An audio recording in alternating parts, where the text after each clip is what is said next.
주님, 우리의 일상의 모든 삶이 그러하지만 특별히 이 시간 주님이 필요합니다. 주님의 임재가 이곳에 필요합니다. 주님의 함께 하심이 우리 가운데 필요합니다. 주님. 주님이 찾으라고 하셨습니다. 주님이 구하라고 하셨습니다. 주님이 문을 두드리라고 하셨습니다. 그래서 주님 이 시간 주님을 찾고 주님을 구하며 주님께로 난 그 문을 두드립니다. 주님, 이곳 가운데 함께하여 주옵소서.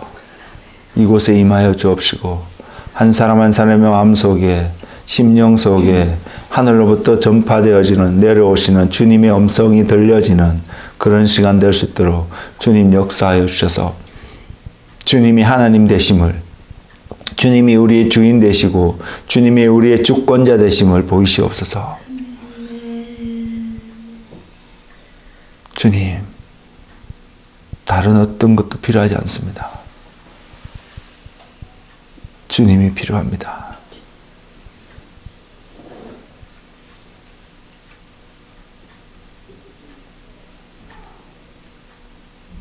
예수님 이름으로 기도드렸습니다. 아멘.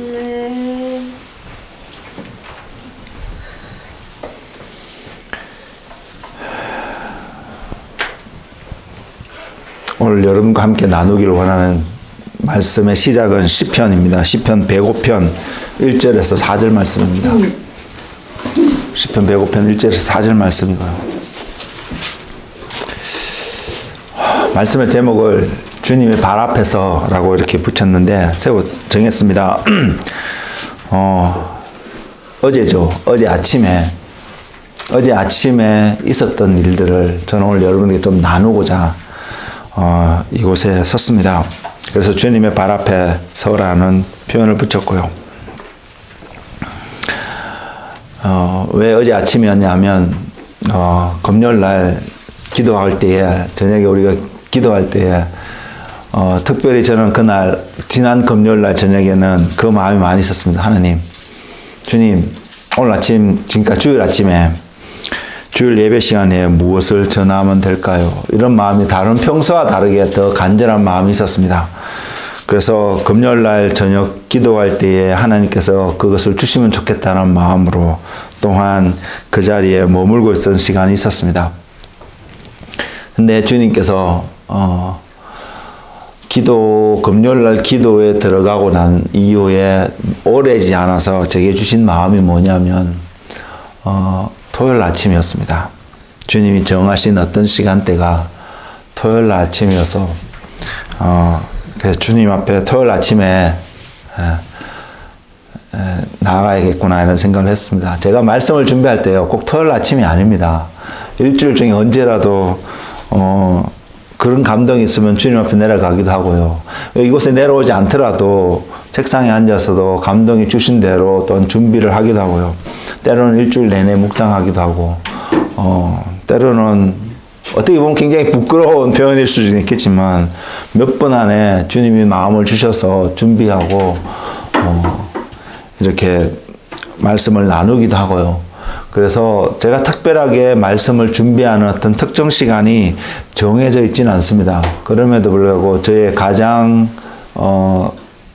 제가 준비하는 제 안에서 말씀을 준비하는 가장 기본적인 태도는 주님이 어느 때에 어떠한 모습으로 어떻게 말씀하시는지를 늘 귀를 종긋 세우고 어떻게 보면 제가 할 수 있는 모든 레이더의 안테나를 긴장시켜 놓고 주님이 어떤 통로로 어떠한 마음으로 제게 주실까 고민하면서 지내는 시간이 있습니다. 이게 때로는요, 이게 부끄러운 저의 모습이지만 이것이 굉장히 힘들게 다가온 때도 있고요. 어떨 때는 굉장히 쉽게 주님께 주셔서 마음 정말 편하게 지내가는 어떤 시간들도 있고, 이게 다양하게 그 모습들이 나타나기는 함에도 불구하고 어쨌든 제가 말씀을 준비하는 한 모습은, 제 안에 가장 중요하게 생각하는 모습은 주님이 어떤 통로로 어떤 모습으로 말씀을 전하실 줄 잘 모르기 때문에 늘 긴장하고 지내는 한 부분이 있습니다. 근데 어제는 토요일 아침이라고 금요일 날 말씀을 주셨기 때문에 미리 언급을 주셨기 때문에 저는 그 아침을 기대하고 잠자리에 들 수 있었는데 자다 보니까 옆에서 어떤 소리가 들리더라고요. 그래서 보니까 어떤 영화를 하나 보고 있는데 그 영화가 뭐냐면 Unpleasant라는 영화 제목의 영화였습니다. Unplanned? 저는 Unpleasant라고 봤는데 잠결에 봐서 그런가 Unplanned라고 하네요. 그게 뭐냐면 낙태에 관한 이야기입니다. 낙태에 관한 이야기인데 그 영화를 다 말씀드릴 수는 없고요. 그냥 낙태가 얼마나 잔인한 일인지를 알려주는 영화고 그 실화를 배경으로 만들었던 영화라고 하면서 아내가 옆에서 보고 있는 잠결에 소리를 듣고 깼다가 같이 보게 되었습니다. 같이 보고 잠자리에 다시 들게 된 시간이 굉장히 늦었던 시간, 12시간 넘은 걸로 저는 기억을 하는데 그렇게 잠자리에 들었습니다. 평상시에 제가 잠자는 시간이 보하면 많이 늦은 시간이고요. 토요일 날, 주일 아침에도 저는 일찍 일어나는 편이거든요. 일찍 일어나는 편인데, 어쨌든 늦게 자고, 다시 아침에 주님을 대면하기 위해서 내려가야 되는 그 시간이 정해져 있지는 않았지만, 평상시에 저의 모습을 보면, 이런 시간입니다. 6시, 보통 더 늦진 않거든요. 그 이전에 이제 일어나는데, 어쨌든, 그보다는 조금 늦은 시간이었습니다만, 눈을 뜨고, 침대에 더 있고 싶고, 누워 있고, 한숨 더 자고 싶은 마음이 많이 있었지만, 금요일날 주님이 말씀하신 것이 기억나서, 정말로 눈을 부시시 비비면서 자리에 일어났습니다. 정신도 말짱하지 않던 상태에서, 주님께 약속한 부분, 주님이 말씀하신 부분이 있어서 저는 평소와 다르게, 다른 날 같았으면, 좀 미루는 마음에서 그냥 좀 잠자리에 들기도 하고, 이런 모습으로 있었을지도 모르겠습니다. 근데 어쨌든 어제는 그럴 수가 없었습니다. 어제는 그럴 수가 없어서, 그렇게 내려왔습니다. 그렇게 내려와서 주님 앞에 머물고 있을 때에 주님 주신 말씀이 이 말씀이고요. 그리고 그때 시간을 보내면서 깨닫게 하시고 생각나게 하신 것들을 정리해서 제가 오늘 여러분들과 함께 이렇게 나누고자 합니다. 말씀을 먼저 한번 읽겠습니다. 시편 105편 1절에서 4절입니다. 여호와께 감사하고 그의 이름을 불러 아뢰며 그가 하는 일을 만민 중에 알게 할지어다. 그에게 노래하며 그를 찬양하며 그의 모든 기이한 일들을 말할지어다. 그의 거룩한 이름을 자랑하라. 여호와를 구하는 자들은 마음이 즐거울지로다. 여호와와 그의 능력을 구할지어다. 그의 얼굴을 항상 구할지어다. 결론적으로 이 말씀 안에서 저와 여러분이 1년 365일, 24시간, 일주일, 이 모든 시간을 통해서 이 말씀에 순종할 수 있는 우리의 삶이 되기를 원합니다. 여호와께 감사하고 그의 이름을 불러 아뢰며 그가 하는 일을 만민 중에 알게 할지어다. 그리고 그에게 노래하며 그를 찬양하며 그의 모든 기이한 일들을 말하며 그의 거룩한 이름을 자랑할 수 있는 저와 여러분, 여호와를 구하는 자들의 마음으로 인해서 그 마음이 즐거울 수밖에 없는, 여호와를 구한다고 구해야 된다고 생각하는 것이 우리에게 부담이 되어지고 하기 싫은 일을 억지로 해야 되는 어떤 그러한 마음이 아니라 그것만큼 더 즐거운 일, 더 기쁜 일 없는 것을 깨닫고 그 자리에 기쁨으로 갈 수 있는 그러한 모먼트를 즐길 수 있는 그러한 은혜. 그래서 여호와와 주님과 분명히 말하고 있습니다. 주님을 구하는 그것이 주님과 그의 능력을 함께 구하는 것임을 분명히 보여주고 있습니다. 왜? 저희는요, 이 땅에서요, 저의 힘으로 승리하면서 살아갈 수 없기 때문입니다. 하나님의 능력이 있어야 합니다.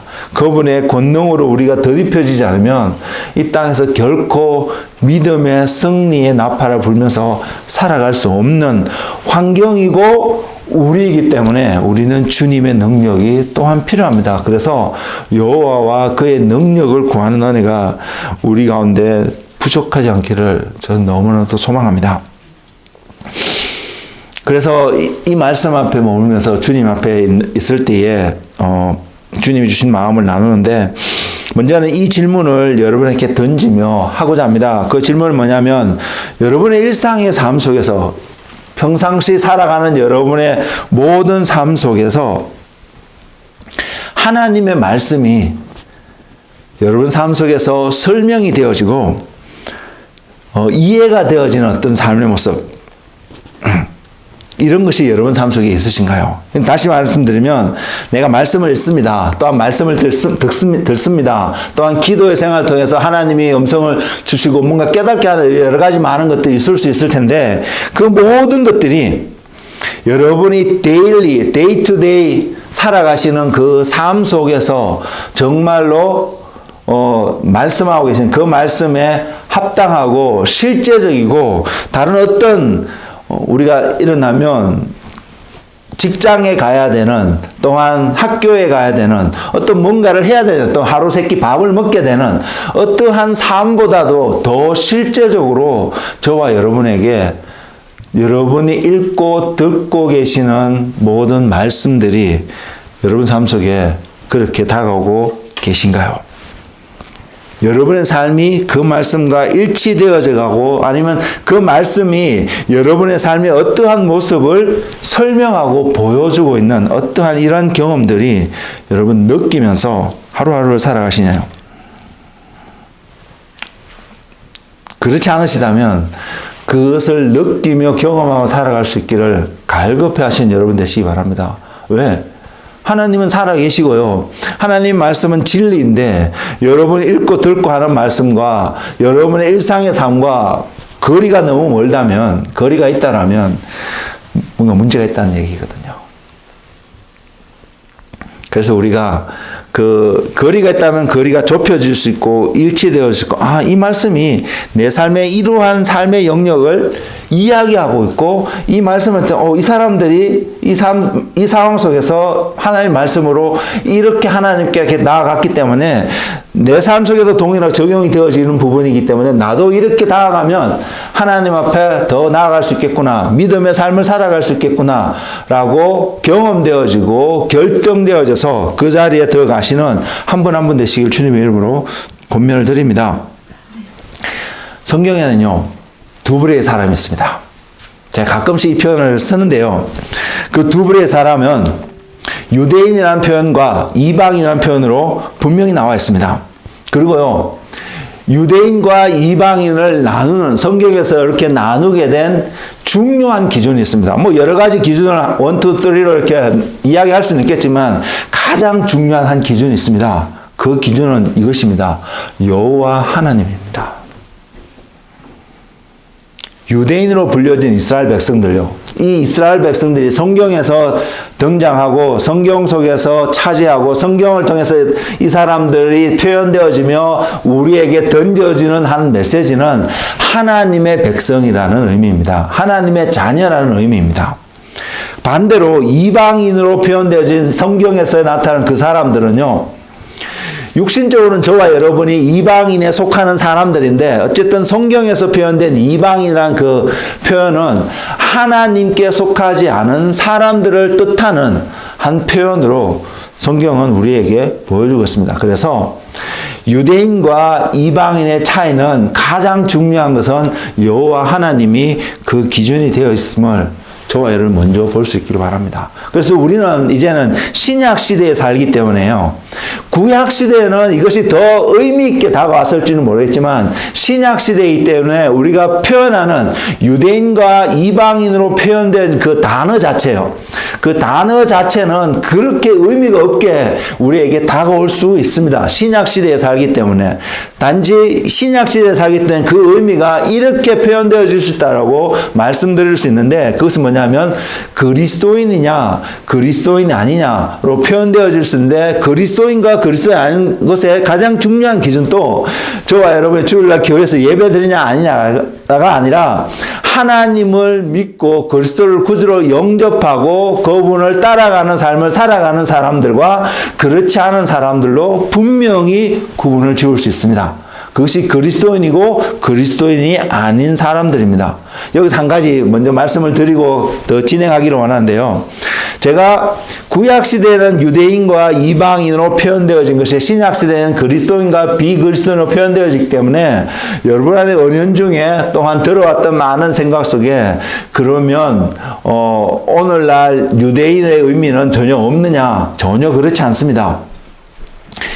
유대인을 그리스도인으로 대체하고자 나타난 신학의 한 부류가 있는데 저는 그것을 지지하지 않습니다. 그것은 옳은 신학이 아닙니다. 그렇기 때문에 우리는 그러한 신학의 자리로 가서 그리스도인은 우리가 유대인을 대체하고 그래서 우리가 하나님의 자녀, 하나님의 부르심을 받은 사람이다 라고만을 주장할 수는 없습니다. 그렇지만 신약시대에 와서 기본적으로 하나님의 사람과 아닌 사람을 크게 구분하는 우리 안에 많이 적용되어지고 사용되어진 언어가 그리스도인과 비그리스도인, 아닌 그리스도인을 이야기를 하면서 그럼에도 불구하고 여러분에게 이 말씀을 드리는 것은 하나님이 유대인을 통해서 신약시대에도 이 유대인으로 표현되는 이스라엘 민족을 통해서 하나님의 역사를 이루어가는데 굉장히 중요한 한 역할을 그 민족이 분명히 가지고 있음을 저와 여러분이 도저히 그것을 대체할 수 없는 하나님의 그 민족을 향해서 갖고 계시는 한 계획이 분명히 있습니다. 그 중에 하나가 그 민족이 주님께로 돌아오지 않는 이상은 주님이 재림하지 않으신다는 사실입니다. 그래서 그들이 주님께로 돌아가는 것이 굉장히 중요한 사실이고요. 그들이 주님께 돌아오지 못하고 막기 위해서 일어났던 많은 역사적인 사건들 중에 하나가 홀로코스트라는 사건도 그래서 바라볼 수 있는 한 부분이 있습니다.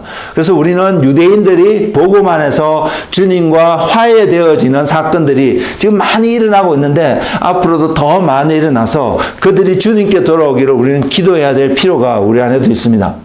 그럴 때에 우리는 사도 바울도 그런 표현을 했거든요. 유대인이 주님으로부터 떨어지는 그것이 이방인인 저와 여러분이 주님을 믿을 수 있는 기회가 주어졌던 것처럼 그들이 유대인이 다시 주님께로 접붙여야 되는 사건이 되어지면 우리 안에 전 세계 안에 나타나는 마지막 결과가 뭐냐면 사망이 심판을 받게 되는 사건이 반드시 일어날 것을 사도 바울도 이야기하고 있습니다. 그리고 사망이 심판에 되는 그 사건의 최종적인 마무리되는 사건은 주님이 다시 오시는 그때가 아닐까. 그때를 보여주고 있음을 우리는 알 수 있습니다. 그래서 우리는 유대인이 또한 예수님께로 돌아가야 되는 부분들도 염두에 두고 주님의 나라를 구하면서 그 사람들이 주님께 돌아갈 것을 중보할 수 있는 그러한 태도가 우리 안에 필요하다는 것을 분명히 말씀을 드리고자 합니다. 그럼에도 불구하고요, 유대인들을 바라보면, 이스라엘 백성들을 바라보면 그들은 육신적으로 분명히 아브라함의 자손입니다. 우리가 갖지 못하는 어떤 DNA를 가지고 있는 사람들입니다. 그래서 그 아브라함을 바라보면 그 아브라함이 하나님의 은혜를 얻었잖아요. 그리고 그 하나님의 은혜를 얻었던 것을 표현하고 있는 성경의 한 부분이 창세기 15장 6절의 말씀입니다. 이 말씀이 뭐냐면 아브라함이 여호와를 믿으니 여호와께서 이를 그의 의로 여기셨다라고 표현하고 있는 하나님의 말씀입니다. 이 말씀을 통해서 세 가지 것을 확인해 볼 수 있는 부분이 있습니다. 적어도요. 더 많은 것이 있을 수 있는데 토요일 날 주님께서 제게 다시 한번 보게 하시고 깨닫게 하신 것이 정리하게 하신 것이 세 가지 것이었는데 먼저는요. 우리가 기억할 게 아브라함이 그 의를 의롭다라고 인정받았던 아브라함의 모습이 이름이 아브라함이 아니라 아브라함이었다는 사실입니다. 그래서 그것을 오늘날 우리의 입장에서 가만히 해석해서 적용해서 이해를 해보면 이렇게 표현할 수 있습니다. 예수님을 알지 못했을 때 이 유대인과 이방인으로 구분되어진 관점 속에서 보면 이방인이라고 표현되어질 수 있는 상태에서 하나님이 그를 의롭다라고 인쳐주시는 어떠한 모먼트가 그의 삶 속에 있었다는 사실입니다. 아브라함의 삶 속에요. 아브라함이 하나님을 알지 못하던 때에 하나님께서 그를 부르셨고요. 그를 부르셔서 무언가를 말씀하셨는데 그 말씀한 것으로 인해서 아브라함이 의롭다함을 잊게 되었던 그 시점이 우리가 지금 알고 있는 믿음의 조상으로 성경 창세기뿐만 아니라 다른 곳곳에서 이야기하고 있는 그 아브라함의 모든 모습을 알고 난 상태에서 나타나는 표현이 아니라 그러기도 전에 어쩌면 아브라함이 그것을 믿으니 하나님께 의롭다함을 입었다라고 표현되는 그 말씀은 오늘날 우리의 모습을 보면 우리가 이제 예수님을 만나고 내가 예수님을 구주로 영접하는 그 순간 우리의 삶이 거듭났다라고 표현되어질 수 있는 바로 그 순간에 나타났던 것과 같은 차원의 어떤 하나님의 은혜였다라고 분명히 말씀드릴 수 있는 부분이 그곳에 있습니다. 그것이 한 부분을 말씀을 드렸고요. 또한 그것이 우리의 삶 속에서 일치되어지는 비슷하게 오버랩되어지는 한 말씀이 로마서 5장 8절의 말씀인데 그 말씀이 이렇습니다. 우리가 아직 죄인 되었을 때에 그리스도께서 우리를 위하여 죽으심으로 하나님께서 우리에 대한 자기의 사랑을 확정하셨다는 사실. 분명하게 성경은 보여주는 한 부분은 하나님이 아브라함을 구원하시고 아브라함을 부르시고 하신 말씀 또한 우리가 그리스도를 믿게 됨으로 우리에게 부여되어진 하나님의 스테이먼트가 뭐냐면 저와 여러분이 의인이 되었다는 사실이거든요. 그냥 우리에게 하나님이 그렇게 표현하지 않습니다. 내가 너를 그냥 구원했다는 차원으로 표현하신 것이 아니라 저와 여러분을 의롭다라고 인정해 주신다는 하나님의 약속이 그곳에 있음을 분명히 성경은 보여주고 있습니다. 아브라함에게도 우리에게도요. 그렇다면 우리는 그 의의를 생각해 보지 않을 수가 없거든요. 그냥 내가 너를 사랑해서 죄악 가운데 죽을 수밖에 없는 너희들을 지옥 판결을 벗어날 수 없는 너희들을 내가 사랑해서 천국으로 영원한 생명으로 내가 구원했다 라고만 표현해도 우리는 너무나도 감격하고 감사할 수밖에 없는 우리의 삶인데 하나님이 우리에게 주로 하시는 표현이 그러한 표현이 아니라 아브라함에 하신 것처럼 그것을 내가 너에게 있는 의라고 말씀하고 계시다는 사실입니다. 의는 단순하게 표현하면 옳은 것을 행하는 어떤 힘입니다. 우리 안에 그 힘이 있어야 합니다. 이 힘이 없으면 우리는 옳은 것을 알고도 행하지 못할 수 있기 때문입니다. 그래서 의라는 것을 단순하게 해서 옳은 것을 행할 수 있는 힘인데 우리 안에 그 힘이 있어야 되고 아브라함과 저와 여러분에게 그 힘이 전혀 없습니다. 없는데도 그 힘을 얻을 수 있게 되고 그 힘을 갖게 되는 결정적인 이유가 하나님께서 우리에게 그것을 말씀하고 약속하셨기 때문입니다. 물론 그것은 신약시대에 와서 그리스도의 십자가를 통해서 확정되어 주셨지만 하나님의 약속과 말씀으로 말미암아 우리가 그 의롭게 되어질 수 있는 길 그리고 그 힘을 얻을 수 있는 은혜가 우리 삶 속에 주어졌다라는 사실입니다. 그러고 나서 두 번째로 이제 여호와를 믿으니라고 하는 그 표현인데요. 창세기 15장 6절에 나타나는 그 여호와를 믿은 것이란 그 표현인데 그것을 통해서 아브라함이 오를 얻잖아요. 그래서 제가 방금 옳은 것을 행할 수 있는 힘이라고 그 의라는 것을 그렇게 간략하게 설명을 드렸는데 아브라함의 관점에서 보면요. 그리고 아브라함이 이 말씀을 받을 때에 아브라함을 둘러싸고 있는 모든 환경을 볼 때에 과연 저와 여러분이 그 상황 속에 있으면 과연 그것이 일어날 수 있을까? 라고 아브라함처럼 믿을 수 있을까요? 이 사건 이후에 그 다음 장에 나오는 사건이 아브라함이 이스마엘을 낳는 사건입니다. 이스마엘이 86세에 얻게 되는데 아브라함이 이스마엘을 86세에 얻게 되는데 그렇다면 이 말씀을 받았던 아브라함의 나이는 75세에서 85세 사이에 어느 중간쯤이 될 것입니다. 저와 여러분이 그러한 연령대에 있는 사람이라면 그리고 우리에게 아브라함이 하신 말씀이 무엇이냐면요. 창세기 15장 4절에서 5절 말씀이 있는데 여호와의 말씀이 그에게 임하여 이르시되 그 사람이 내 상속자가 아니라 내 몸에서 날 자가 내 상속자가 되리라 하시고 그를 이끌고 밖으로 나가 이르시되 하늘을 우르러 무뼈를 셀 수 있나 보라. 또 그에게 이르시되 내 자손이 이와 같으리라. 자, 현대에 살아가는 우리가 이 상황 속에서 하나님의 말씀을 접하게 되면 대다수의 보통의 사람이라면 우리가 할 생각하는 것이 불가능하다고 생각합니다. 왜? 적어도 과학이, 우리가 너무나 익숙해지는 과학이 우리의 모든 circumstance를, 주변 환경을 돌아볼 때에 그 나이에 있는 사람이 자녀를 가서 또 하늘의 별보다 많은 이러한 많은 자녀를 가질 수 있게 되란 하나님의 말씀을 쉽게 받아들이도록 우리를 만들지 않습니다. 그것이 우리가 접해 있는 환경입니다. 우리가 속해 있는 어떤 주변의 환경입니다. 아브라함도 마찬가지였을 거라고 생각합니다.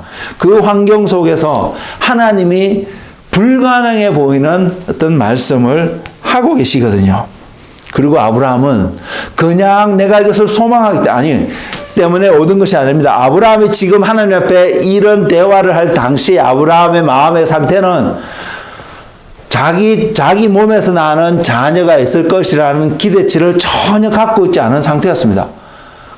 그리고 그 모든 재산들을, 그것도 하나님이 축복해 주신 그 재산들을 자기 집안에서 가장 실실하다고 생각되는 한 종에게 다 물려줄 이미 계획을, 어떻게 보면 그의 노후의 모든 계획을 다 세워놓은 상태에서 하나님께서 지금 아브라함이 생각지도 않은 다른 계획을 지금 말씀하시고 계시는 상황이거든요. 저와 여러분, 그런 상황 속에서 아브라함 같이 이렇게 하나님을 얼마만큼 믿을 수 있을까요? 우리는 이거 고민해 볼 필요가 있지 않을까 생각을 합니다. 거기서 아브라함이 하나님을 믿었다고 말합니다. 그래서 제가 조금 전에 말한, 그래서 의를 얻게 된 아브라함이, 그 의가 아브라함이 선택한 그 길이, 그 하나님을 선택한 그것이 옳은 것인 것을 분명히 알 수 있어야 되는데, 오늘날 우리 주변의 환경은 그러한 상황 가운데서 그러한 메시지를 나누면 대다수의 많은 사람들이 그거 옳지 않다라고 말할 것입니다. 그건 그렇게 하면 안 된다라고 말할 것입니다. 근데 아브라함은 그것을 선택했거든요. 그래서 이것은 하나님이 아브라함에게 보이신 그 의를 아브라함이 받아들이는 것이었고, 그것으로 말미암아 아브라함의 선택이 옳았다는, 바른 선택이었다는 것을 분명히 보여주고 있습니다. 물론 지금 3, 4천 년 지난 후대에 사는 우리들에게 그 아브라함의 선택이 옳았다는 것을 우리는 쉽게 말할 수 있겠지만, 그러나 그 상황을, 우리의 상황을 다시 한번 우리가 대입해서 살펴보면 우리가 과연 그럴 수 있겠냐 라는 질문에 아마 쉽게 예스라고 대답하기는 않을 거라고 생각합니다. 하나님을 경험하고 하나님을 좀 아는 어떠한 경험과 지식들이 고민 속에서 대답을 할 수도 있을 것이고요. 그런 경험이 있더라도 이건 안 돼라고 우리가 포기하고 하나님을 믿지 못하는 어떠한 영역이 또한 우리 삶 속에서도 여전히 나타날 수 있다는 사실이죠. 그 환경 속에서 아브라함이 선택한 것은 바로 내가 많은 자녀를 가질 수 있을 거다, 이 선택이 아니라요, 하나님의 말씀을 선택하는 아브라함의 모습입니다. 가능성이 보이지 않는 상황 속에서도 하나님이 말씀하시는 그 하나님을 붙잡는, 하나님을 의지하는 모습이에요. 물론 그 다음 장에 보면 이스마엘이 등장하게 됩니다. 우리가 결과적으로 하나님이 약속하신 아브라함에게 창세기 15장 4절에서 6절 사이, 5절 사이에서 표현되어져 있는 그 약속된 인물은 이삭인 것을 분명히 알고 있는데, 그러나 그것을 모르는 아브라함의 삶 속에서 나타났던 한 사건이 창세기 16장에 나타나오는 이스마엘의 사건이라는 사실이죠. 그것을 볼 때 한 가지 또한 깨닫는 것은, 이스마엘이 아브라함의 자손이기 때문에 여전히 하나님의 축복과 그 나라로 큰 민족을 이루게 되는 하나님의 은혜가 그의 삶 속에 분명히 있었던 것은 사실이지만 아직까지 거기까지의 모습만 바라보면 비록 하나님께서 아브라함이 그것을 의롭게 여기셨다고 하셨지만 그것이 온전한 것이고 확실적이고 사실이지만 아브라함의 믿음의 분량을 본다면 우리는 이렇게도 바라볼 수 있는 부분이 있습니다. 어떠냐면 아직 성숙하게 이루지 못한 아브라함의 어떤 믿음의 모습도 우리는 볼 수 있다고 생각을 합니다. 그럼에도 불구하고요. 이 말씀 속에서는 또 한 가지를 표현하고 있습니다. 그것은 뭐냐면 한편으로는 성숙하지 못한 아브라함의 모습도 보여질 수도 있는데 여전히 이곳에 온전히 성숙되어진 아브라함의 믿음도 같이 표현하고 있는 말씀이 창세기 15장 6절의 말씀이라는 사실입니다. 결국 그 아브라함이 하나님을 믿었던 것이 정말로 온전히 믿었다는 것을 확인시켜주는 그 열매적인 사건이 이삭을 모리아산에서 하나님께 드리는 바로 그 장면입니다. 그래서 창세기 15장 6절의 말씀이 또한 아브라함을 믿음의 조상이 될 수 있고 그 믿음이 온전했다라고 표현할 수 있는 한 부분이었습니다. 그래서 우리가 깨닫게 된 한 가지요. 제가 깨닫게 된 한 가지. 시간상으로 보면 성경이 시간상으로 기록되어 있지 않습니다. 그래서 늘 시간상으로 바라보는 것이 옳지만 않습니다. 근데 먼저 한 가지 생각해 볼 것은 이것을 시간상으로 바라보면 창세기 15장 6절에 나타난 아브라함의 믿음은 이삭을 드릴 수 있을 만큼의 믿음이었을까 퀘션을 가질 수 있는 부분이 있습니다. 저와 여러분이 거듭나는 그 하나만으로도 우리는 하나님 나라에 얼마든지 갈 수 있습니다. 우리의 믿음이 성숙해야만이 온전해야만이 하나님 나라에 들어가는 것은 분명히 아니거든요. 거듭나는 그 사실 자체가 우리가 하나님 나라에 들어갈 수 있는 것을 분명히 약속하여 주고 있습니다. 그런 관점에서 보면 창세기 15장 6절에서 나오는 그 아브라함의 믿음이 온전히 성숙했느냐라고 바라볼 수 있는 한 부분이 있다는 사실입니다. 그런데 또한 그 말씀 속에서도 이삭을 드릴 수 있는 아브라함의 믿음이 그곳에 있었음을 또 볼 수 있는 부분이 있는데 그것을 통해서 제게 깨닫게 해주신 것이 하나님의 현재성입니다. 하나님이 오늘 존재하고 계시는 오늘을 살아가시는 하나님, 그것은요 우리가 우리 삶 속에서 시간대를 과거, 어제, 오늘, 현재, 미래, 내일로 구분되어진 오늘의 시간을 말씀드리는 것이 아니라 하나님은 시간을 초월해서 그 시간이 우리에게 지금의 모습으로 다가오는 그 하나님의 모습.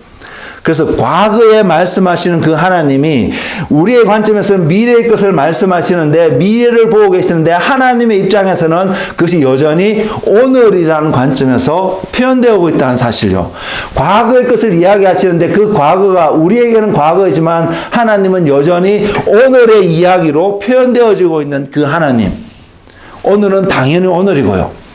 그 하나님을 저는 창세기 15장 6절에서 볼 수 있었습니다. 우리의 시각이 그 하나님을 볼 수 있기를 바랍니다. 그러게 되면 어떻게 되냐면요. 히브리서 11장 1절 말씀이 진짜가 되어서 진리가 되어서 저와 여러분 삶 속에 다가올 수 있습니다. 믿음은 바라는 것들의 실상이라고 하겠습니다. 실상은 존재하는 것입니다. 우리가 지금 눈앞에서 볼 수 있는 어떤 형식으로 존재할 때에 우리의 언어는, 우리의 문화는, 우리의 그 생각은 실상이라고, 진짜 존재하는 것이라고 표현되어진다는 것입니다. 미래에 있던 우리가 보지 못하는 것, 예를 들어서 지금 우리가 스마트폰은 너무나 당연한 것처럼 사용하고 있는데 한 20, 30년 전의 사람들, 당시에 살았던 사람들에게 스마트폰 이야기를 하면 아무도 그것을 믿지도 못하고 이해하지도 못할 것입니다. 물론 20, 30년 전에 이미 그것을 예언하신 목사님도 계시긴 하지만요. 그러나 현재에 살아가는 우리가 그것을 직접 보기 때문에 사용하고 있기 때문에 이것이 사실이고 진짜인 것을 아는 것처럼 하나님의 말씀이 때로는 미래의 것을 이야기하는 것 같은데 그것이 오늘이라는 관점을 우리에게 다가올 때에 우리는 믿음이라는 그 말씀이 온전히 이루어지는 것을 경험할 수 있다는 사실입니다. 바라는 것들의 실상이고 보지 못했던 것의 증거가 되는 그 말씀이 바로 지금의 시간에, 그래서 창세기 15장 6절의 말씀이 또한 아브라함이 하나님의 약속을 믿음으로 말미암아 이삭을 드릴 수 있는 그 믿음이 그곳에서 또한 발견되어 줄 수 있다는 사실입니다. 우리에게도 동일한 그런 은혜가 있기를 원합니다. 하나님 말씀을 통해서 그것을 볼 수 있기를 원합니다. 하나님께서 소위 우리가 표현하는 시간과 공간을 초월해서 우리에게 말씀하시고 계시는 그 하나님, 우리가 시간과 공간 속에 갇혀 있으니까 이거 불가능해, 할 수 없어, 어떻게 이런 일이 라는 표현되어지는 그 마음들이 하나님의 그 시간과 공간을 초월하신 그 하나님을 바라보므로 말미암아 하나님이 말씀하셨기 때문에 예수님의 어머니 마리아가 표현하잖아요. 불가능한 일이 어떻게 이렇게 나에게 그러한 일이 일어날 수 있습니까? 라고 질문하고 할 수 있는 그 마리아에게 하나님의 말씀이 또한 이야기를 하니까 그가 최종적으로 고백하는 것이 주의 계집종이오니 주의 말씀대로 이루어질 것을 고백하잖아요. 그 고백이 저와 여러분의 고백일 수 있기를 바랍니다. 상식성에서는 납득 안 되는 이야기입니다. 사무엘의 어머니 한나는 어땠을까요? 그가 엘리 제사장으로부터 그 이야기를 듣고 나서 그 뒤로부터는 근심하지 않고 지냈다라고 성경은 분명히 이야기하고 있는데, 그 이야기를 들었을 때에 그 한나의 마음이 어떠한 마음으로 그것을 받아들이게 되었을까요? 저는 우리의 삶 속에 동일한 태도가, 동일한 삶의 열매가 있기를 원합니다. 그러면 하나님의 말씀이 미래의 것을 말씀하시는 것 같은데 오늘 말씀하시고 오늘 이루어질 수밖에 없는 하나님의 역사를 저와 여러분은 경험하며 살아갈 거라고 믿습니다. 반대로요, 그 하나님을 바라보지 못하면 하나님을 향한 온전한 믿음을 가지지 못한 사람들, 그런 사람들은 그 상황 속에서 하나님을 쉽게 버릴 가능성이 있지 않을까요? 저와 여러분은 지금 어느 쪽을 향하여서, 어느 쪽에 우리의 두 발이 당겨지고 어느 쪽을 향해서 우리의 몸이 틀어져서 나아가고 있나요? 아브라함이 믿음의 조상으로 우리에게 소개되었습니다. 그래서 우리는 아브라함이 가진 믿음이 정말로 어마어마하고 대단하고 우리가 감히 범접하지 못하는, 가까이 가서 우리가 가질 수 없는 어떤 믿음을 가진 것처럼 우리에게 많이 다가오겠지만, 그러나 성경에 기록된 아브라함의 삶을 가만히 살펴보더라도 처음부터 우리가 그분을 믿음의 조상이라고 성경이 이야기할 만큼의 어떠한 믿음을 보였다라고 말하지 못할 수도 있다는 사실입니다. 결국 그가 믿음의 조상이 되었던 것은 그 믿음이 아무나 쉽게 가질 수 없는 어떠한 믿음을 가지고 있었기 때문에 믿음이 조상이었다는 것이 아니라 하나님이 그로 하여금 세상에서 따로 세워 구별하여서 하나님을 선택하는, 그의 모든 환경과 모든 상황이 부족함에도 불구하고 하나님을 선택하고, 그래서 그 믿음의 여정이 성숙함으로, 그 아브라함에게서 성숙함은 모리아산에서 이삭을 드릴 수 있는 그런 성숙함이라고 저는 믿는데요. 그런 성숙함으로 갈 수 있는 시작 포인트로 하나님이 아브라함을 세웠다는 사실입니다. 그래서 그는 우리에게 모든 믿는 자들의 믿음의 조상이 될 수 있는 사람이었습니다. 그래서 아브라함의 씨들이 저와 여러분을 포함한 유대인들과 모든 사람, 하나님을 믿는 모든 사람들이 바로 그 아브라함의 씨가 되어져서 하나님을 믿는 자녀로 그 삶을 살아갈 수 있게 하고 계신 하나님의 역사 가운데 저와 여러분이 있다는 것입니다. 육신에 속한 죄 가운데 있던 한 사람이 하나님의 은혜로 말미암아 믿음을 선택하게 되는 사건, 그것이 아브라함을 부르신 사건이고요. 신약시대를 살아가는 저와 여러분에게, 그런 죄 가운데 있는 우리에게 주님께서 십자가를 통해서 보이신 그 하나님의 섭리로 말미암아 아브라함을 부르신 것과 똑같은 부르심이 저와 여러분 삶 속에 주어지게 되었다는 사실이죠. 즉 세상에 속한 자가 세상에서 속해서 세상 가운데 살다가 세상 가운데서 망할 수밖에 없었던 한 사람인 저와 여러분이 하나님의 은혜로 하늘에 속한 자의 삶을 살아갈 수 있는 기회를 얻었다는 사실입니다. 여러분, 이 기회를 놓치지 않는 우리가 되었으면 좋겠습니다. 근데 하나님이 토요일날 제게 또 하신 말씀이, 근데 이런 기회를 갖고 우리가 그 기회를 바라보고 또 한 걸음 더 그 기회 가운데서 그 기회가 온전히 내 것이 되도록 우리가 한 걸음 들어와 있는 부분들도 분명히 있는데, 그럼에도 불구하고 하나님이 저에게 하신 말씀 중에 하나가, 나의 백성이, 나의 자녀들이 이 하나님을 믿지 않는다라고 말씀하셨습니다. 우리는 한번 돌이켜보기로 합니다. 내가 하나님을 믿는 그 믿음의 표현, 창세기 15장 6절에서 표현되어 있는 아브라함의 믿음을 통해서 하나님이 그를 의롭다고 여길 수밖에 없었던 그 하나님의 선언이 오늘날 저와 여러분 삶 속에도 동일하게 선포되어질 만한 그 믿음, 하나님을 선택하는 그 태도가 저와 여러분 가운데 있으신가요?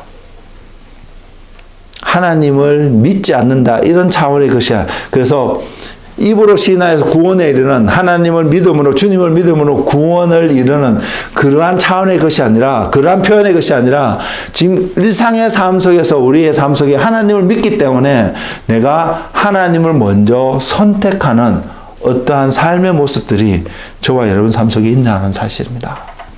이것이 없다면 우리는 하나님을 믿지 않는 자가 된다는 사실이죠. 하나님은 그것을 말씀하시고 계시다고 저는 느껴집니다. 우리 일상의 삶 속에서 하나님을 선택하는 그 선택의 모습이 우리 안에 너무나도 약하지 않나 생각합니다. 우리가 하나님을 선택하면요, 우리가 하나님이 한 가지 있습니다. 그것이 뭐냐면 하나님을 예배하는 것입니다. 하나님을 찬양하는 것입니다. 하나님께 감사하는 것입니다. 하나님께 묻는 것입니다. 우리의 삶 속에 무엇이 다가오든 먼저 하나님께 묻는 어떤 태도요.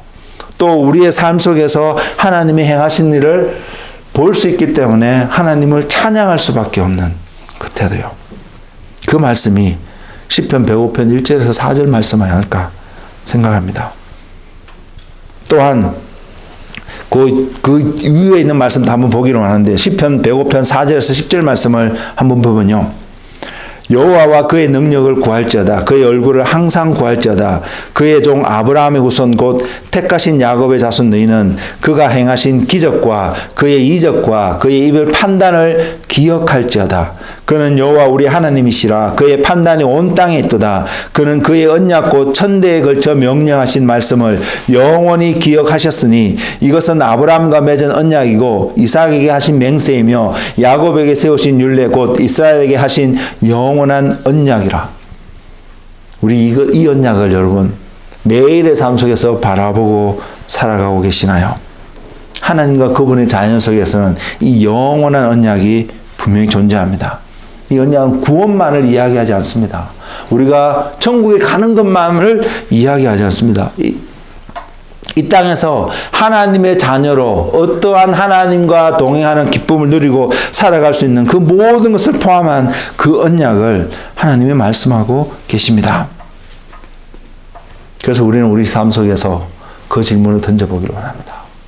어떤 질문이냐면, 내 삶 속에서, 여러분의 삶 속에서 하나님의 존재가 기억되고 있나요? 시편 105편에서는 분명히 이야기합니다. 기억할지어다라고 명령하고 있습니다. 기억하라고. 무엇을요? 하나님을요. 하나님이 너의 삶 속에서 어떠한 일을 행하신 것을 기억하라고, 하나님의 이름을 기억하라고 말합니다. 분명히 저는 고백할 수 있습니다. 하나님의 이름을 기억하면 기억할수록 우리는 하나님을 찬양할 수밖에 없다는 것을요. 그런 하나님의 사람들이 되었으면 좋겠습니다. 시간과 장소 속에, 환경 속에서 하나님을 찬양해야 되기 때문에 찬양하는 모습이 아니라 여호와의 이름을 기억하는 한 사람 한 사람이기 때문에, 그래서 우리가 때로는 모여서 하나님을 찬양하는, 하나님께 영광을 올려드리는, 때로는 혼자 있을 때도 하나님을 예배할 수밖에 없는 그 삶이 우리의 삶이 되기를 소망합니다. 주님은 이방인인 죄에 속해서 세상에 있던 우리에게 자신을 내어주심으로 우리가 하나님의 양자가 될 수 있게끔 어댑트 될 수 있도록 우리에게 그 길을 이루어주셨습니다. 아브라함이 된 것도 동일한 과정이었다고 믿습니다. 그래서 아브라함이 믿음의 조상이 될 수 있었던 것처럼 하나님이 그 사람을 믿음의 사람으로 세우실 수 있었던 것처럼 우리 또한 동일하게 하나님을 선택함으로 하나님의 일상 삶 속에서 그 하나님을 바라보고 하나님의 것을 선택함으로 우리가 믿음의 조상이 되진 않지만 우리가 아브라함과 같은 믿음을 가지고 이 땅에서 나그네 삶을 살아갈 수 있지 않을까요? 저는 우리가 그런 삶을 사는 자들이 되었으면 좋겠습니다. 두 가지 이야기를 하고 오늘 말씀을 마치고자 하는데요. 하나는 여러분 역대 상하를 읽으셨기 때문에 그 이야기를 보셨을 거라고 믿습니다. 아사라는 유대에 한 왕이 있었습니다. 하나님을 참으로 열심히 섬겼습니다. 그리고 그 하나님을 섬김으로 말미암아 전쟁에서 승리하게 되는 놀라운 경험도 하였고요. 그래서 승리하고 돌아올 때에 하나님 말씀이 그에게 또 임했습니다. 오늘날 우리에게 말씀하시는 것처럼 하나님을 구하라고 이렇게 임한 하나님의 말씀 앞에 그가 겸비하게 그 하나님 말씀을 순종하는 삶을 오랫동안 살았습니다. 그리고 그가 이스라엘을 다스리던 36년째 되는 해에 하나님께서 그가 여전히 하나님을 신뢰하고 있는지 보시려고 그 나라 가운데 전쟁을 일으키셨습니다. 북이스라엘의 바하사 왕이 남쪽 유다를 침공해서 쳐들어왔습니다.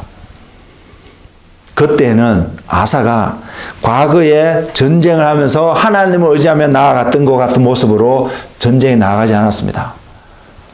그가 가지고 있던 모든 재물들, 예루살렘 성전에 있는 거 여러 가지 다 모아서 이웃 나라를 줌으로 이웃 나라의 군대를 용병을 구함으로 그 바하사의 왕의 군대를 물리칠 수 있는 부분이 있었던 장면을 성경은 기록하고 있습니다.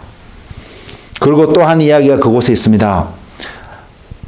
이 아사 왕이 39년째 되던 그 해에 다스린 지 39년째 되는 해 발에 병이 들었다고 성경 기록하고 있는데 그 모습을 역대하 16장 12절에서 이렇게 표현하고 있습니다. 아사가 왕이 된 지 39년에 그의 발이 병들어 매우 위독했으나 병이 있을 때 그가 여호와께 구하지 아니하고 어원들에게 구하였더라. 자, 아사의 태도가 하나님과 함께 했는데 변해갔던 모습들이 있습니다. 저와 여러분이 그러지 않을 거라고 말할 수 있을까요? 저는 병원에 가고 의사를 찾는 것이 잘못됐다고 말씀드리기 위해서 하나님이 이 말씀을 우리에게 주신 것이 아니라고 생각합니다. 우리의 삶 속에 하나님이 우선시 되어져 가는 삶의 모습이 자꾸 없어지기 때문에 하나님이 아사의 예를 우리에게 보여주지 않았나 생각을 합니다. 우리 안에도 동일한 문제 있을 수 있습니다. 다른 사람의 눈에 내 문제가 더 작게 보이고요. 다른 것이 크게 보일 수 있지만 그 문제를 딜링하고 있는 나에게는 내게 주어진 문제가 가장 클 것입니다. 그 문제 속에서 여러분 하나님을 먼저 선택하는 은혜가 여러분 삶 속에 있나요? 이것이 믿음이 아닐까요? 그리고 그 하나님 앞에 그 길을 물을 때에 하나님 앞에 무엇이 하나님의 방법으로 가는 것인지 여쭐 때에 하나님께서 우리를 피할 길을 내시며 우리를 구원하지 않으실까요? 하나님 분명히 우리의 구원자십니다. 다만 하나님은 분명히 우리에게 우리의 모든 필요한 것들을 공급하시는 그것도요. 조금만 공급하시지 않으니까 주님의 풍성하심 가운데서 우리의 필요한 것을 공급하신 하나님인 것을 성경은 분명히 이야기하고 있습니다. 그리고 하나님은 또한 우리의 치료자이심을 분명히 이야기하고 계십니다. 하나님 우리를 돌보시는 아버지이심을 성경은 분명히 이야기하고 있습니다. 여러분이 성경을 열심히 읽으면 읽을수록 성경을 가까이 하면 가까이 할수록 이런 하나님의 모습들을 계속해서 발견할 수 있을 것입니다. 그럼 우리는 그 모습이 그 하나님을 발견하면 할수록 그럼 우리는 우리가 그런 상황 속에서 하나님을 먼저 선택할 수 있지 않을까요? 모르겠습니다. 아사 왕이 왜 결과적으로 그렇게 됐는지. 물론 그 하나님을 선택하지 못한 아사의 이면에는 아사의 교만함이 그곳에 있습니다. 그 내용이 성경에서 분명히 확인할 수 있습니다. 우리가 교만하게 되는 가장 중요한 이유가 바로 하나님을 의지하고자 하는 마음을 잃어버릴 때입니다. 하나님 앞에 우리의 마음이 낮아지지 않기 때문에 하나님을 의지하지 않고 내게 갖고 있는 어떤 능력, 어떤 경험, 어떤 것들에 더 의지하고 있는 그것이 아사가 그 병원에서 죽을 수밖에 없는 그러한 결과를 우리에게 가져다 줄 수 있다는 사실입니다. 시편 107편 20절의 말씀은 이렇게 표현하고 있습니다. 그가 그의 말씀을 보내어 그들을 고치시고 위험한 지경에서 건지시는도다. 하나님의 약속입니다. 기록되어져 있기 때문에요. 저와 여러분에게 하나님께서 귀로 들을 수 있는 어떠한 그런 모습으로 한번 이렇게 말씀을 하시고 말았다면 그때의 상황에 맞는 말씀일 수는 있겠고 그것을 믿음으로 어떤 결과를 얻을 수 있겠지만 다음번에도 동일하게 그렇게 될 수 있을까라고 우리는 믿지 못할 수 있습니다. 근데 이 말씀은요, 기록이 되어져 있습니다. 그래서 어느 누구도 기록되어져 있는 것 갖고 이거 아니야 라고 말할 수가 없다는 사실입니다. 기록되어져 있기 때문에 하나님은 그 기록되어진 자신의 말씀 가운데 완전히 바인딩 되어져 있는 하나님의 모습을 저와 여러분이 보고 계시나요? 언약이라고 했잖아요. 세상에서도 컨트랙을 서로 두 파리가 세울 때 굉장히 법적인 효력이 있습니다. 근데 하나님과 우리 사이에 이렇게 기록되어진 이 언약이 세워져 있으면 얼마나 이 말씀이 우리에게 파워풀하게 우리의 삶을 인도하고 다스릴 수 있을까요? 저는 우리 그 말씀 가운데 다시 돌아갔으면 좋겠습니다. 그래서 우리 일상의 삶 속에서 하나님을 선택하는, 먼저 선택하는 그 은혜가 우리 가운데 있기를 원합니다. 아브라함이 그랬던 것처럼요. 그래서 우리의 삶 속에서도 하나님을 믿는 은혜가 충만하기를 소망합니다. 저는 이 간증을 하나만 잠시 나누고 말씀을 마치고자 합니다. 지난 월요일이었을 것입니다. 직장에서 미팅을 가기 위해서 준비하고 나가려고 하는데 전화가 한 통 울렸습니다. 토니였죠. 토니가 전화를 했습니다. 그러면서 하는 이야기가 토니가 토론토에 살고 있는 그 렌트에 살고 있는 집의 주인이 방을 빼더라고 나가라고 한다고 말하는 이야기를 들었습니다. 토니가 오기 전에 이미 이러한 일들이 얼마든지 일어날 수 있음을 저희는 보고 있었습니다. 그래도 하나님이 은혜 주셔서 계속해서 토니가 그곳에서 살 수 있으면 좋겠다라고 생각하고 있는데 마침 감사하게도 오기 전에 리얼터를 통해서 그런 확답을 받았습니다. 요금을 한 20불 정도 올리고 계속해서 살 수 있겠다고 살 수 있을 것이라고 있다고 확답을 받았는데 오고 나서 얼마 지나지 않아서 집을 비워야 된다고 통보를 받은 것이죠. 온타리오 주에서 제가 그 전에 이미 그 법들을 좀 살펴봤거든요. 살펴보면서 과연 토니가 이렇게 소위 쫓겨나갈 수 있을까? 나가야 될까? 나갈 수 있는 가능성이 있을까? 살펴봤을 때 기본적으로 없었습니다. 토니가 살고 있는 집의 모든 조건을 살펴봤을 때 한 가지, 그 주인의 가족이 들어와서 살게 되는 경우를 제외하고는 주인이 세입자를 어떤 이유에서 특별히 내보낼 수 있는 법이 되어져 있지 않습니다. 그리고 요금도요, 1년의 리즈가 계약이 끝나면, 먼더리 베이스로 계약을 갱신할 수 있고요. 또 요금도 그 온타리오 주 정부가 정한 퍼센테이지를 넘어가지 못하도록, 그게 1점 몇 %인가 있는데, 한 20불 정도 됩니다. 그것을 넘어가지 못하고 그 이상을 올리지 못하게끔 현재 살고 있는 세입자에게 그런 법이 있습니다. 그 모든 조건을 봤을 때에 토니는 적어도 1년은 그곳에서 살 수 있을 것이라고 생각하는 부분이 제 안에 있었습니다. 그리고 또 그러한 텍스트로 컨펌을 받은 부분들도 있고요. 근데 전화가 온 거죠. 그 모든 조건을 충족시키는 한 가지, 그 주인의 자녀가 토론토 대학에 들어가기 때문에 그 집에서 살아야겠다고 나가라고 하는 이야기. 토니도 아마 약간 프러스트레이트 되고 약간 염려하는 마음도 조금은 있지 않을까 생각을 합니다. 해결되었구나 생각하고 있던 그 찰나에 저에게도 그 이야기 들어와서 미팅하는 도중에 미팅에 온전히 집중해서 미팅을 하지 못했습니다. 그 미팅을 제가 인도하는 미팅이거든요. 그래서 어떻게 이것을 해결할까 고민하고 이런 부분들도 있었고요.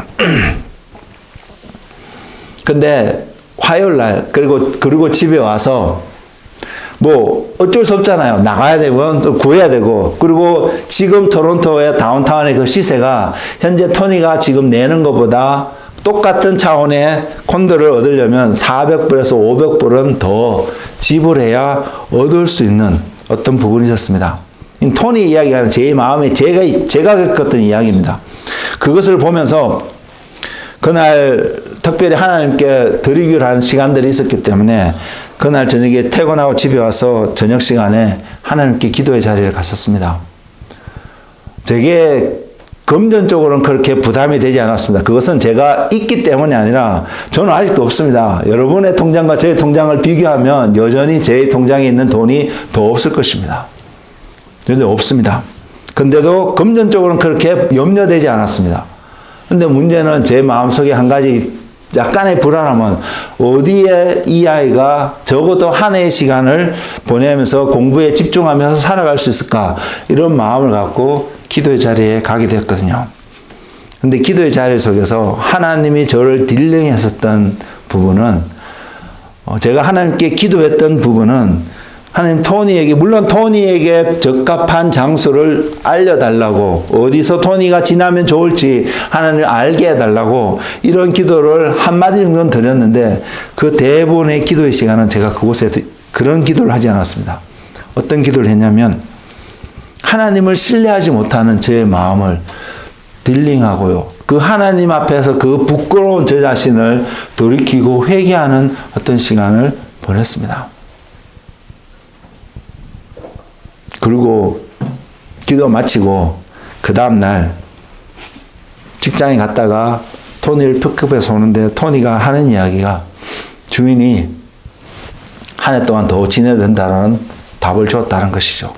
내년 4월까지는 지낼 수 있도록 시큐어하게 그것을 컨펌해 주겠다고 그렇게 연락이 왔습니다. 어떠한 이유에서 그렇게 되었는지 저희의 추측하기에는 그 아들이 첫 해에는 기숙사에서 생활해보고 싶기 때문에 아마 그렇게 되지 않을까, 이렇게 나름 우리의 논리를 갖고 추측을 해보지만 어떠한 이유에서 그렇게 될 수 있는지는 저는 모릅니다.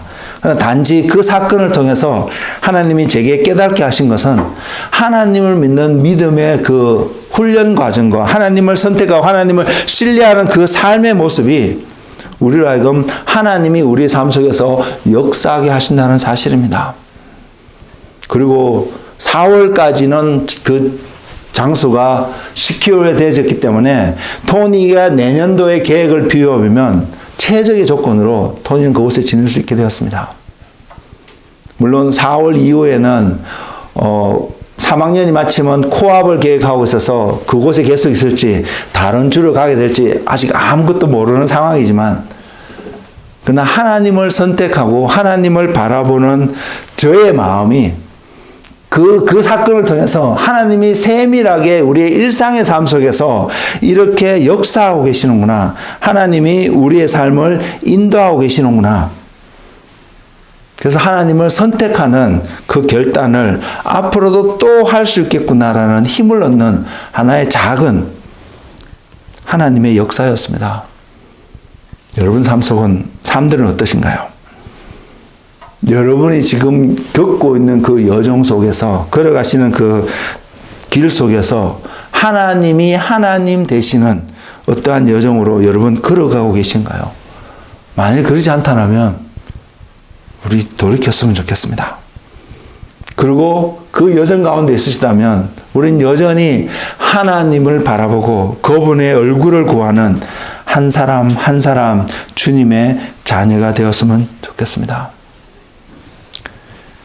조금은 무기력하고요, 조금은 지쳐가고 있는 저에게 최근에 어떻게 보면 굉장히 사소할 수도 있는 부분이지만 하나님께서 저를 위로하시고 말씀하고 계시는, 인도하고 계신 하나님의 모습을 바라봅니다. 전 그래서 하나님께 너무 감사합니다. 하나님이 아니죠. 우리가 그 하나님을 선택하고 하나님을 향해서 그 여정을 걸어가려고 할 때에 사단이 우리 주변에 와서 우리를 부추기고요, 우리를 흔들고요, 우리를 유혹하는 많은 일들이 분명히 있을 것입니다. 저는 그것을 봅니다. 그걸 보는데요. 보지만 사단이 흔들고 있는 그것을 보는 것이 아니라 하나님이 우리를 붙잡고 계신 그 하나님의 손을 보기를 결정하고 그 하나님의 손에 저 자신을 맡기기를 원합니다. 저는 그 하나님을 바라봅니다. 그 하나님을 구합니다. 그 하나님을 오늘 또 찬양하는 그 자리에 머물기를 원합니다. 우리의 육신으로 바라보는 우리의 모든 모습이 어쩌면 부족해 보인다 할지라도 저와 여러분이 여전히 그럼에도 불구하고 하나님을 선택하고자 하는 여러분의 믿음이, 우리의 믿음이, 나 자신의 믿음이 하나님 앞에서 표현되어지는 오늘 하루가 되기를 주님의 이름으로 축복을 드립니다. 기도하겠습니다. 주님, 우리를 부르신 주님, 우리가 이방인이었을 때 하나님을 알지 못하고 있을 그때에 우리를 부르셔서 하나님을 보게 하신 주님, 하나님을 선택할 수 있는 기회를 주시며 하나님을 선택하라고 말씀하시는 주님, 주님께 돌아가기를 원합니다. 주님을 선택하기를 원합니다. 아브라함이 믿음을 하나님께 보였던 것처럼 우리 또한 하나님 앞에 믿음을 보이며 하나님을 선택하는 저와 여러분의 우리의 삶이 될 수 있도록 주님 인도하여 주옵소서. 주님,